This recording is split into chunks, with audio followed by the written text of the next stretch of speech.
Hello everybody, thank you so much for joining us. I've met most of you before, but for those I haven't met, my name's Joanne and I work in the support and information team alongside Louise.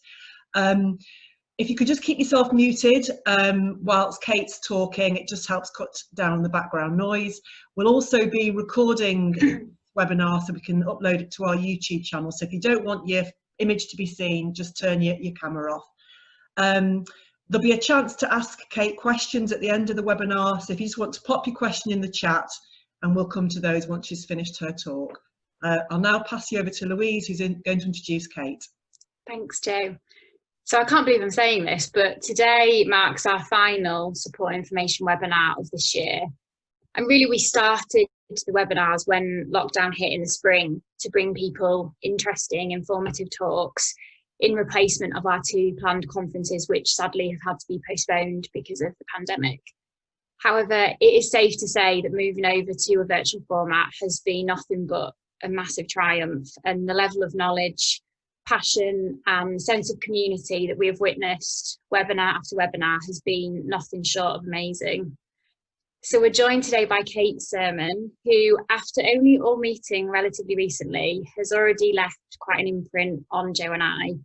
I'm going to leave Kate to talk you through her experiences in her own words. So Kate, thank you again for speaking today and helping us to round off our 2020 webinar series with a bang. So I'll hand over to you. Thank you.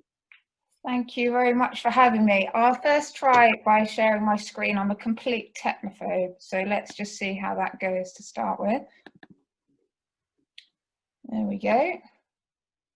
Everyone see that okay? Perfect. So a fair bit has gone on in my life so far, so much so that I should be about 80 to have fit it all in. It was a few months ago now. I was playing a round of golf down the 18th, heading back to the clubhouse. Now, a little bit more on golf later, don't judge me on that quite yet. But a friend called me over that was teeing off on the first, and he said, hi, come over and say hi and introduce you to my playing partner, Andy. Now, straight away, I realised that this guy was really warm, engaging, positive man. And the three of us went on to play a few rounds together over subsequent weeks. We shared stories of how our lives had twisted and turned, and it became really evident that we had a mutual understanding of each other. We were certainly all in the life's too short club. Don't get hung up on shanking the last shot into the bush club. Glass half full club, and be appreciative of what you have club. Andy very sadly lost his son at 21 years old to bone cancer, and I had no idea at the time, but he's the chairman of this wonderful charity. So Andy twisted my arm to speak to you all today. I'm absolutely no speaker, as I'm sure you'll find out, but I will say it how it is, and it's my experiences that have led me to learn and develop a little bit of resilience and a little bit of confidence. And I've sort of summarised these in three fundamental learnings that I've had for you to ponder. I feel as though there's a really strong link between confidence and resilience, and they're a little bit chicken and egg, but I certainly think that they can be learned and developed. Just to manage your expectations, I'm going to talk for about 30 to 40 minutes, a little bit about my story and sort of summarise in 10 realisations that I've had, or signposts as such, that have helped me and hopefully that you can relate to in some way. I'm not preaching or know any answers at all, and I'm just sharing for you to interpret as you please. So I've got no idea of the composition of the audience. I don't know if you have cancer. I don't know if you've had cancer. I don't know if you're caring for somebody that has, or none of the above. But what I do know is this is the reality. We're all living in this VUCA world. It's volatile, it's uncertain, it's complex, and it's certainly ambiguous world that we live in. We've got demands on us all over the place. I really love the quote that uncertainty is the only certainty that we have, and knowing how to live with insecurity is the only security. So change can manifest itself in our lives, in our personal lives, as well as our professional lives. We've got increased demands of us in all directions, and adversity certainly doesn't discriminate.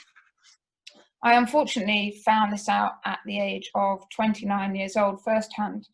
But until this point, I had a relatively normal upbringing. I mean, we all had a normal upbringing, right?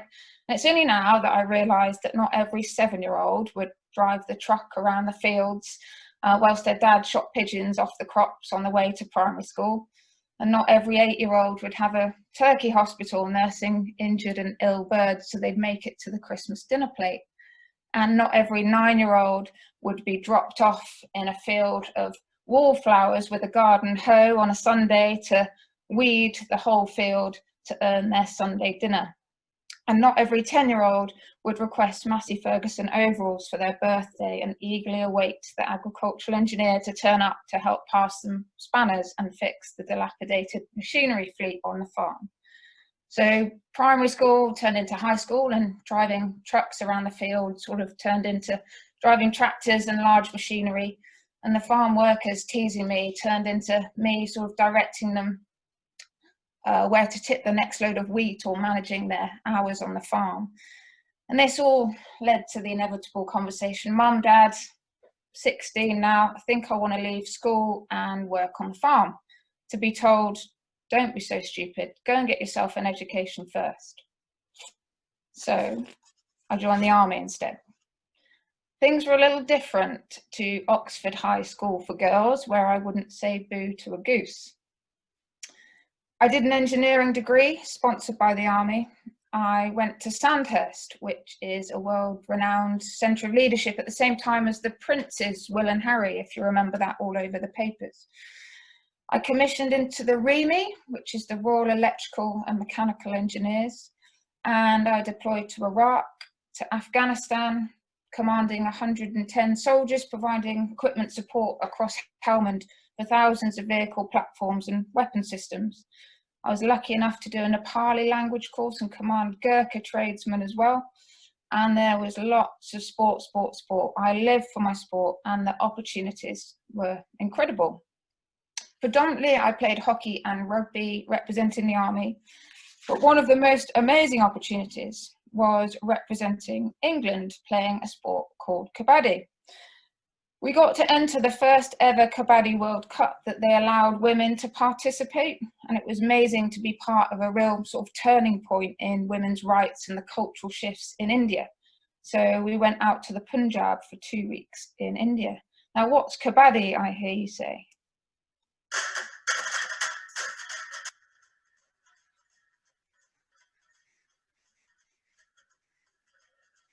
9 women, 8 of them are soldiers. They're in the Punjab in India for the first Women's Kabaddi World Cup.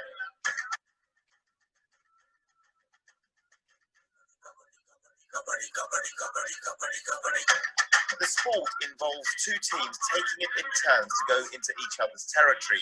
They have to touch or tag an opponent and get back to their own half in less than 30 seconds without being pinned down. So we managed to get into the final against the Indian ladies, who all played professionally. We did lose to them, but quite an incredible experience playing in front of 25,000 people in a stadium in India. So life was tremendous. I had this dream job. I went on adventures. I had fantastic colleagues. I was playing international representative sport. I had leave to take on my leave card. After a successful operation tour, I was feeling fit, and I even had a boyfriend, which was pretty difficult to hold down with a life like mine. Tremendous life was until it got turned on its back and trodden on with the biggest, heaviest pair of boots.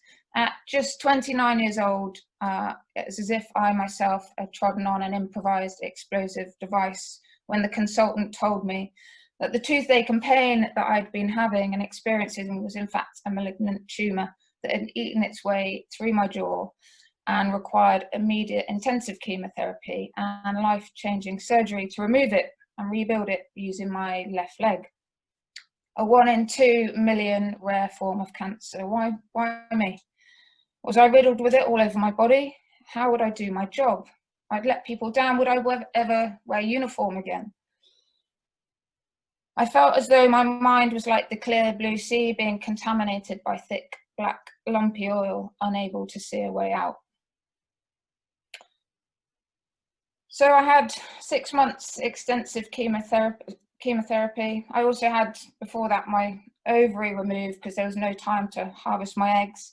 They cut from ear to ear, as you can see the scar, and like peel back my face, and then removed my jaw and used 20 centimeters of my fibula and all the muscle from my leg to rebuild under my tongue, and then had another 6 months of intensive chemotherapy.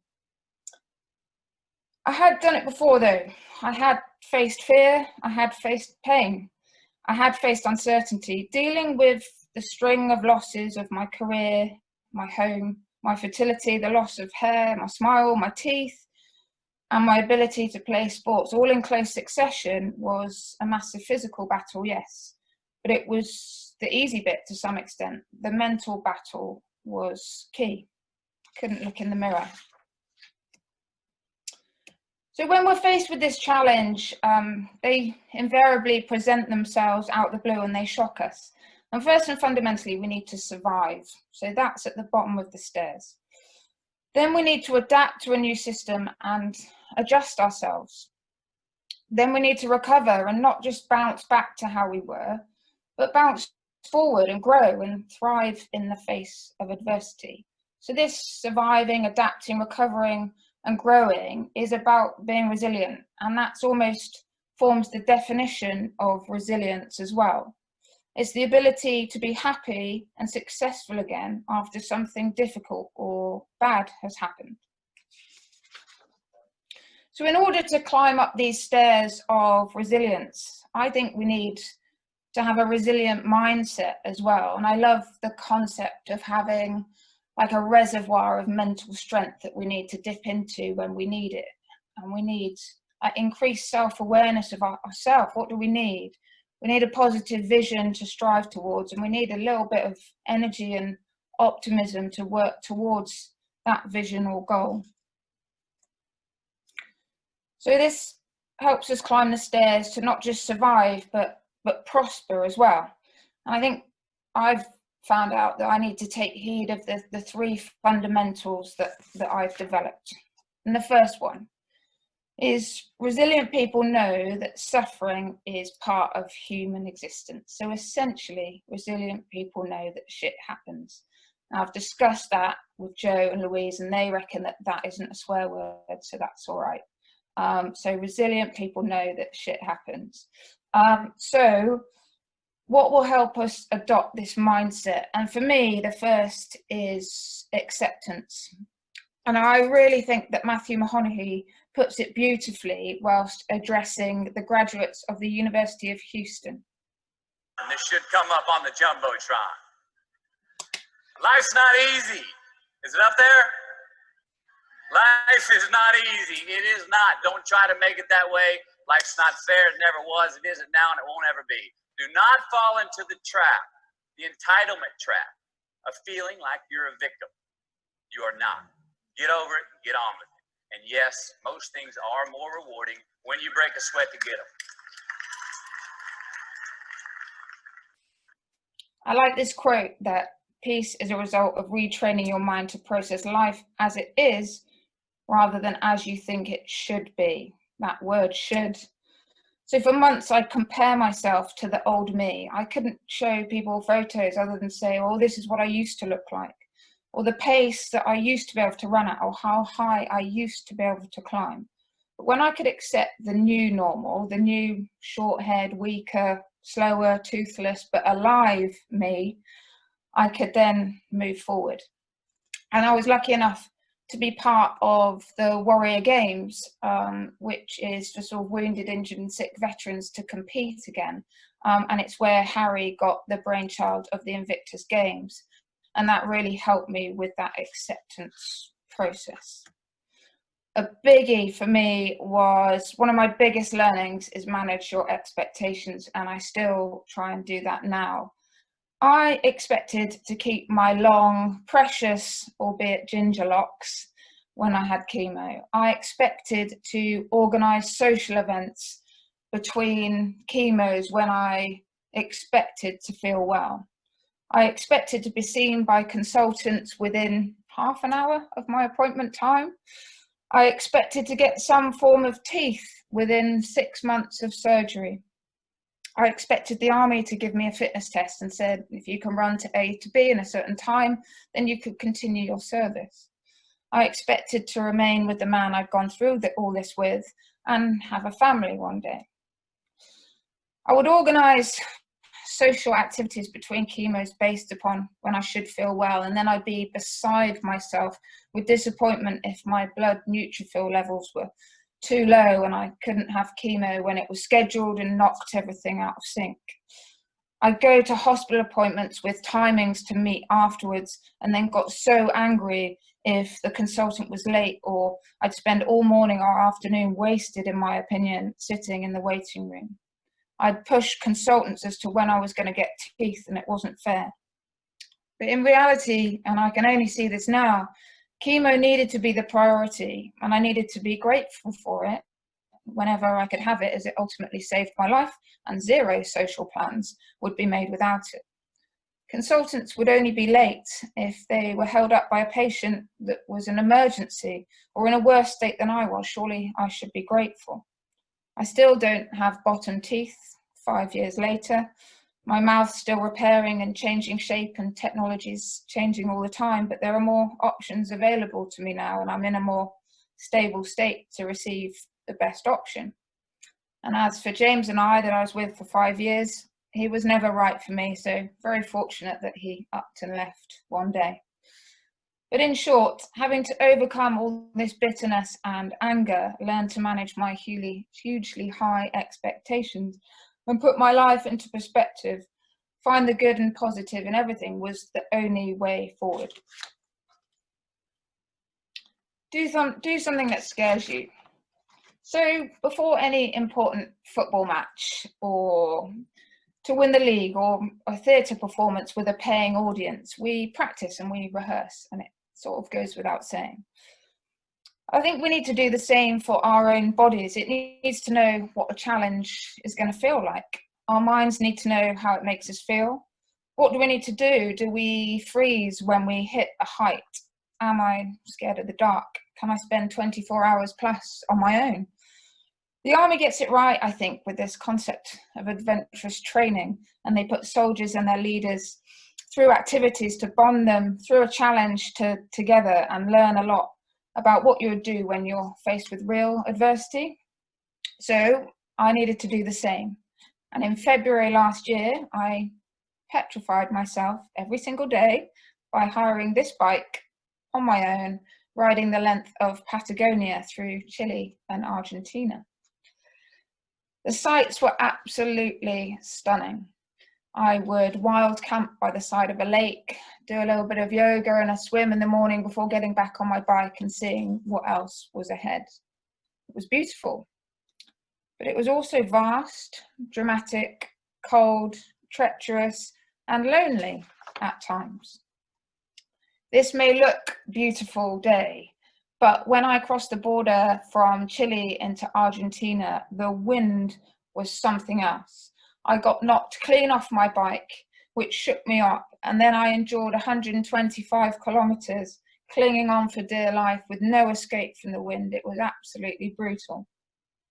The town, when I finally made it, was awash with travellers that had hunkered down for the last 3 days, not daring to take on these conditions.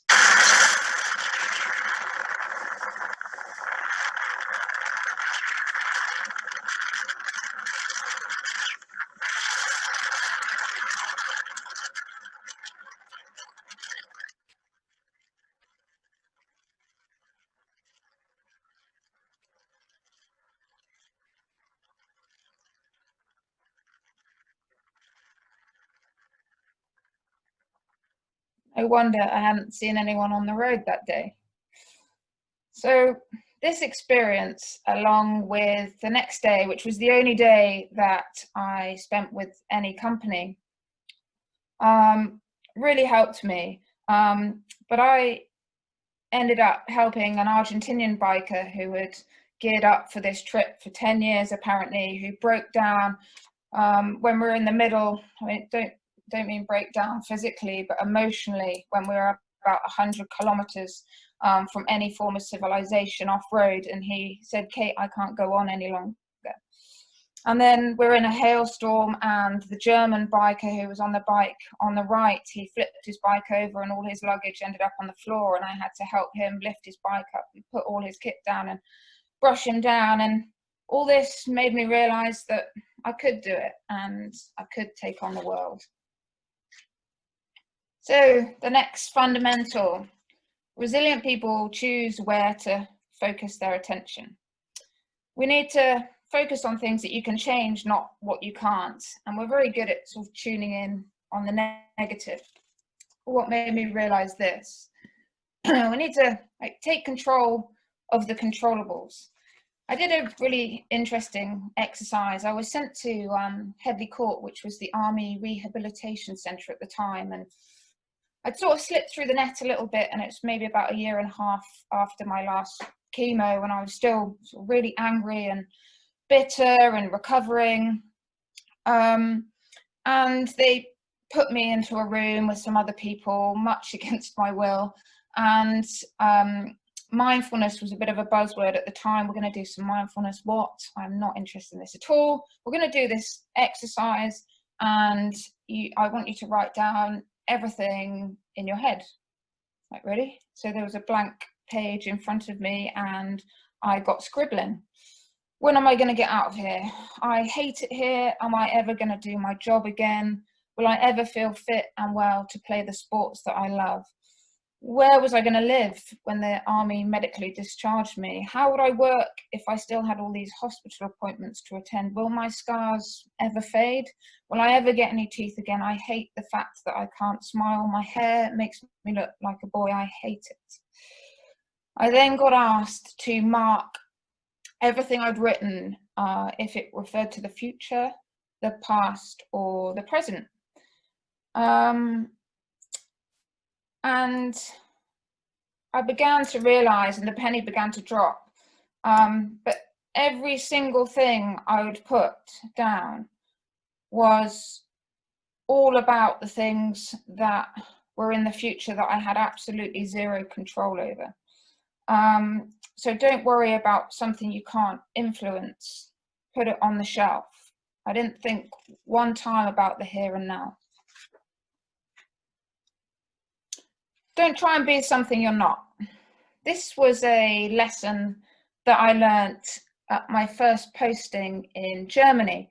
So picture the scene. I commissioned from Sandhurst at 22 years old, zero experience, got posted out to Germany on the parade square with my 50 experienced soldiers to command.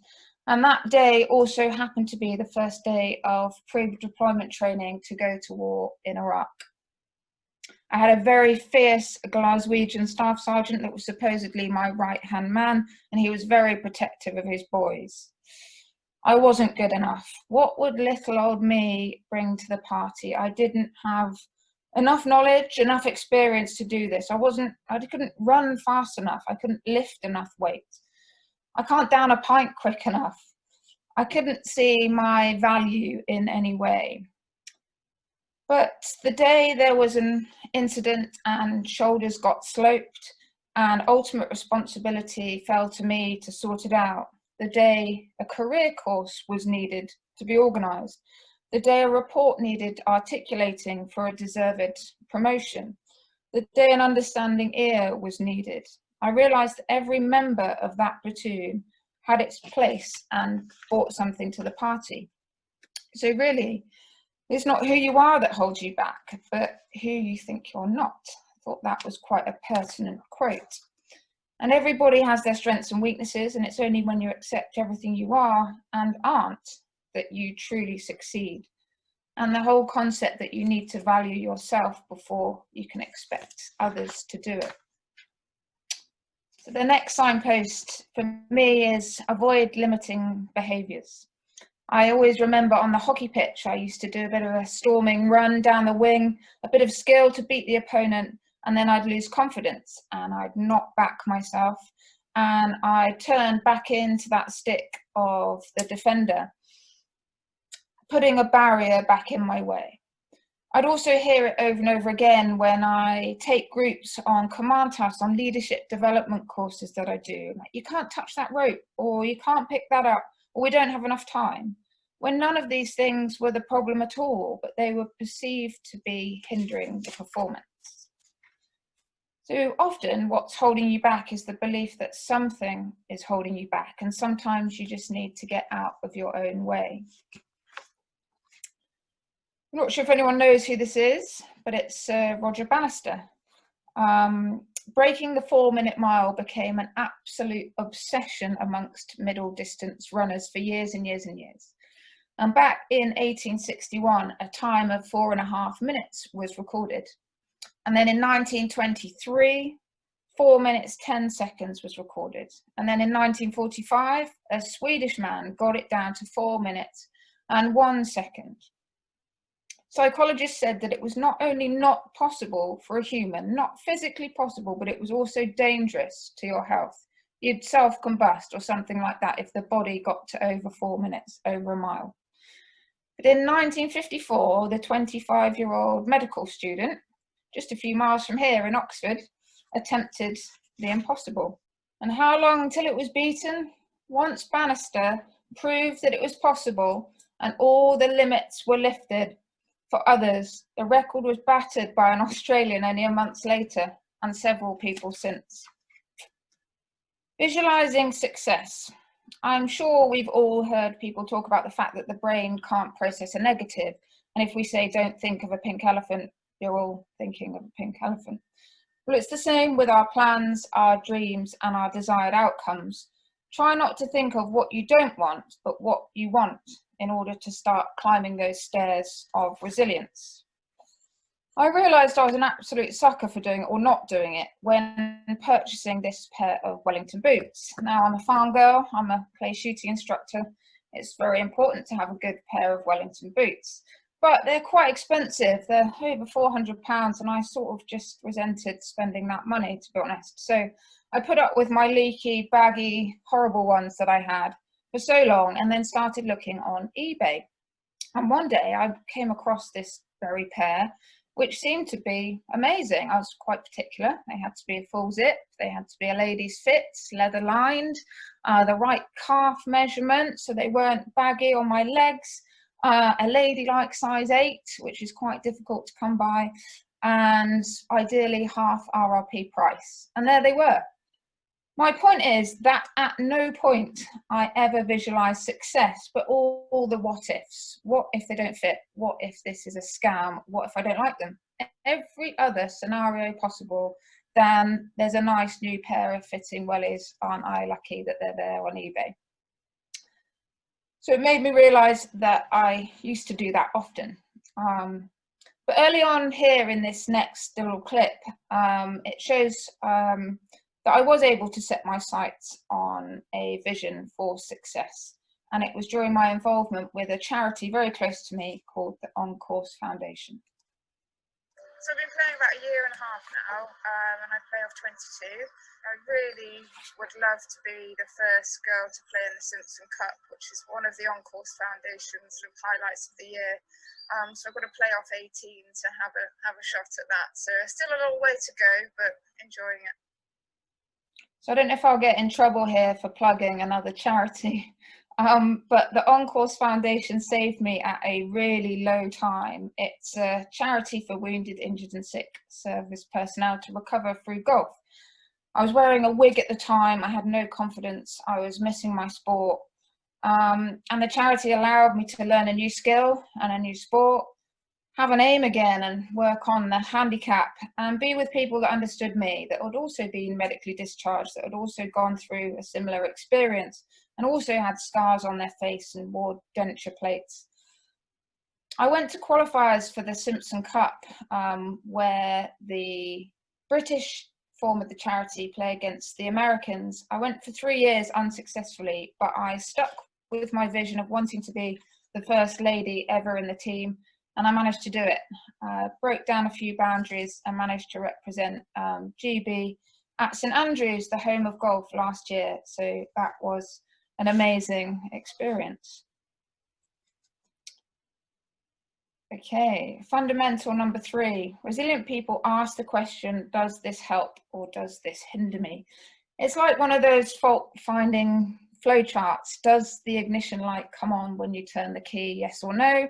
No, charge the battery, yes, turn to manual page so-and-so. Much like, can I influence this?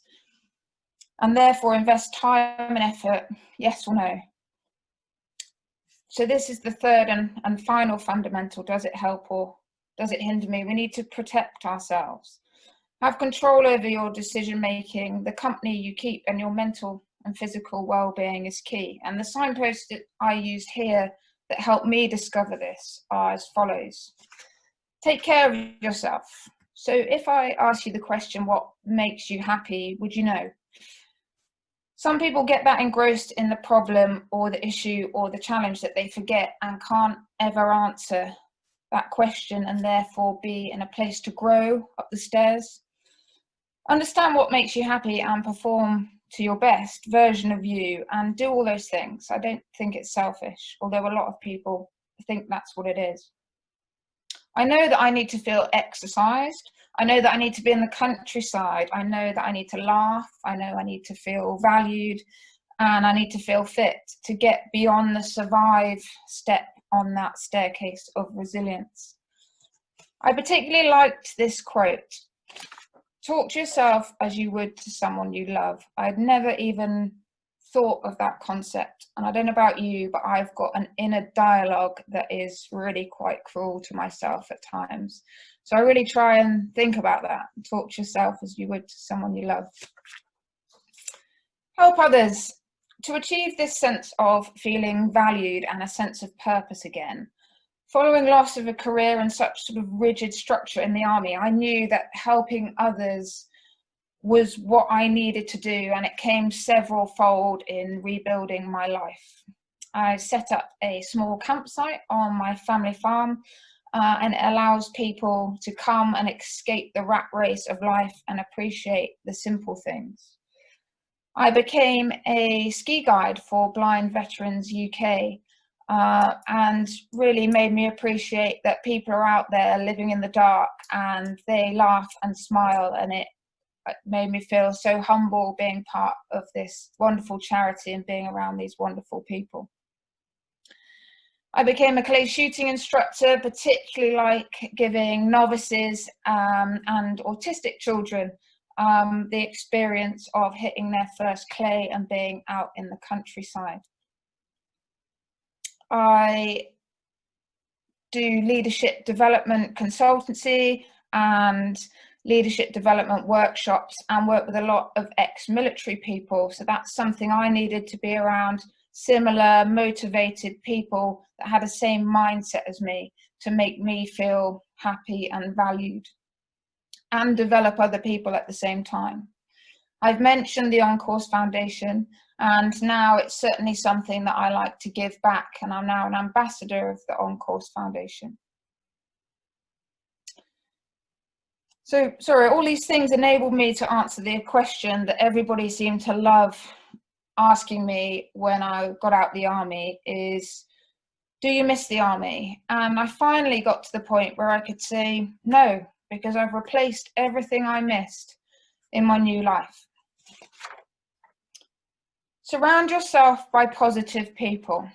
When I first lost my hair, my friends would shake my hand and congratulate me and say, you've finally been cured of your gingerness, that is.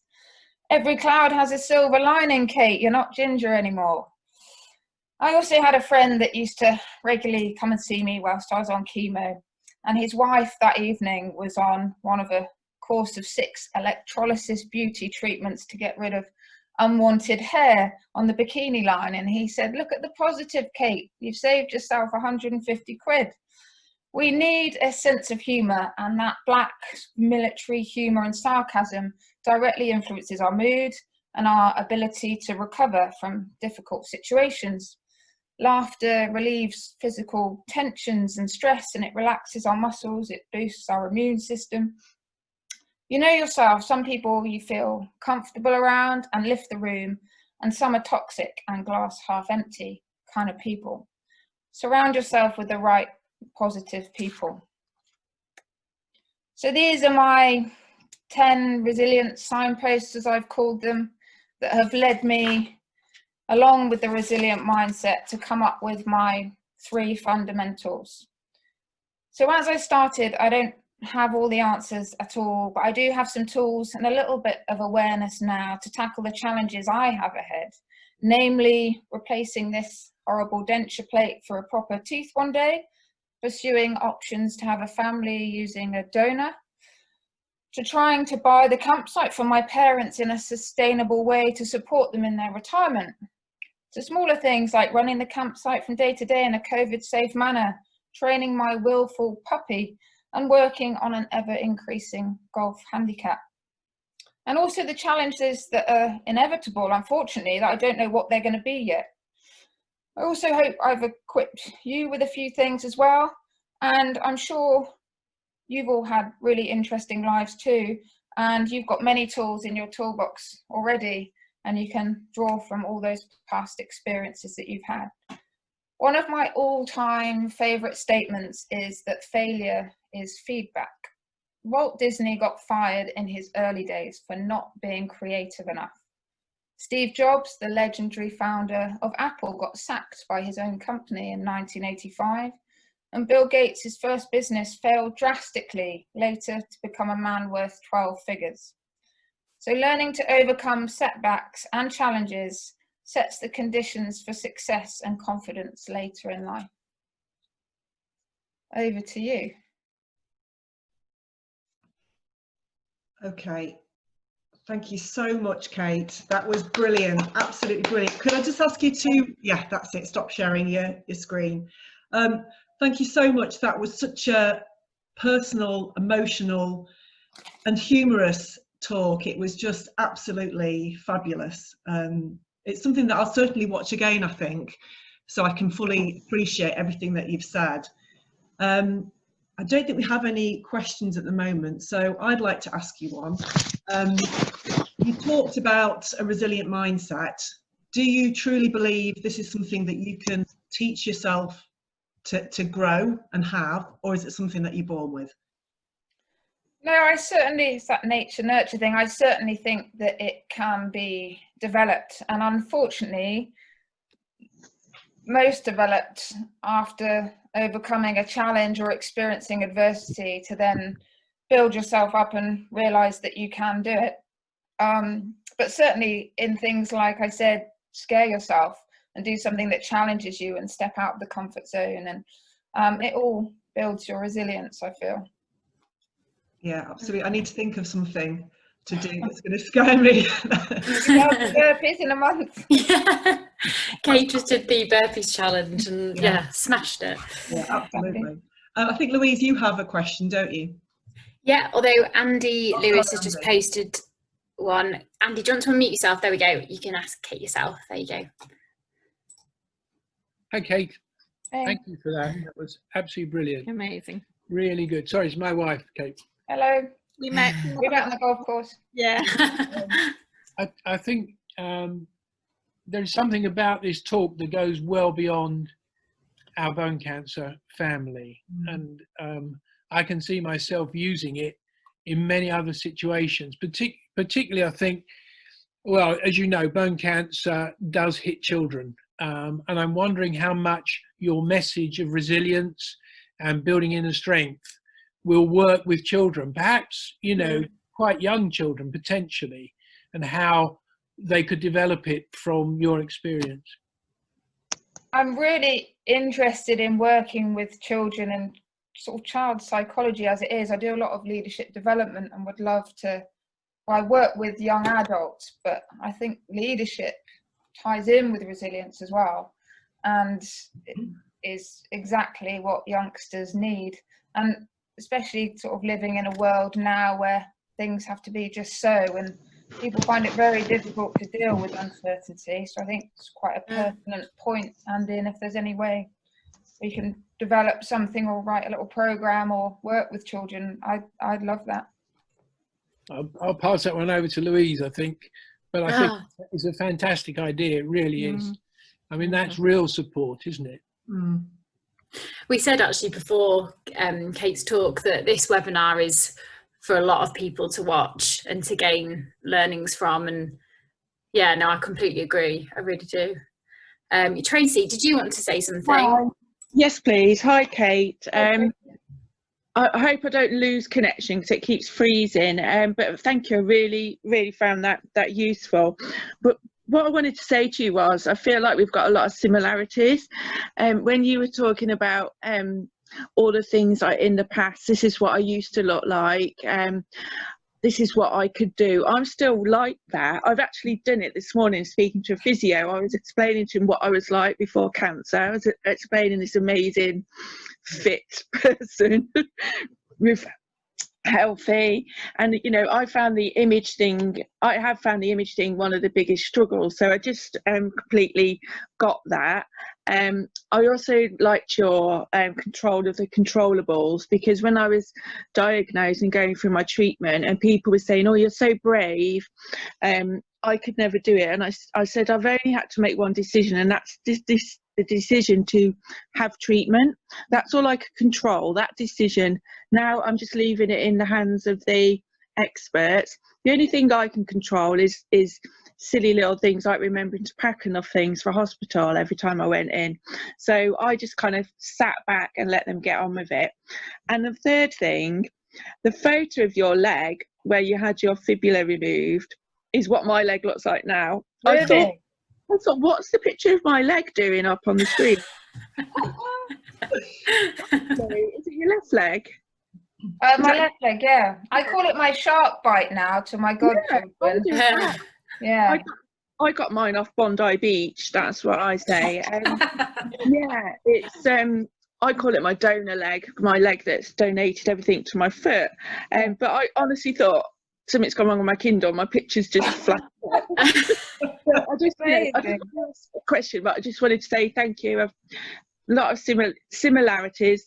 I have heard of that game that you played in India. I've seen it on travel programs, and I do like golf. I don't play golf, but we watch golf, me and my husband, and so well done for doing so well. So good luck with it all, Tracy. It's great to meet you. Thanks, Kate. Thanks, Tracy. Thank you, Tracy. That's so funny about your leg. Helen, you've just said I would definitely be interested in help Emma for the future, meaning the resilience. Yeah, definitely, because it's Emma's. My daughter's 10. She's got Ewing's in her pelvis. Is due to have in April pelvic resection and fibula free flap. She is amazingly sporty at the moment, and we've been told she won't be able to. She'll probably with a stick. She may hopefully get without a stick, but she'll never be able to run. Running's her thing. Well, she's just all sports. We're an outdoorsy family. We're always climbing mountains. She goes climb everything. So it's how to adapt. I think she's going to struggle. I think the whole family is going to struggle the next few years resetting our holidays and what we do. The whole time. She'll be amazing. I work with a lot of wounded, injured and sick service personnel. There are double amputees playing golf, like arm amputees playing golf. I work with incredible people that have sailed around the world, women with one hand, born without a hand. She will be incredible at whatever she sets her mind to, and she's very determined. I think she'll wow everybody, and she'll just adapt. The human body and mind is amazing, especially so young. So she'll be able to do anything that she wants to do. She'll be great. And I think it's adapting that mindset to, right, this is us now, and be positive about it, and the attitude, and have a positive attitude, and which we all have. We do. Well, I'd love to meet her or work with her or wish her all the luck. Great. Where are you in the country? Yorkshire. Oh, okay. Cool. You could combine it with a trip to our offices, Kate, at some point. Yeah, well, what? I've never asked like where you are. Yeah. We're in Leeds, yeah. Mm. Thanks, Helen. Yeah. If there's no more questions at the moment, I will ask one. So it's about the army really, and the sort of base this has given you and your mindset.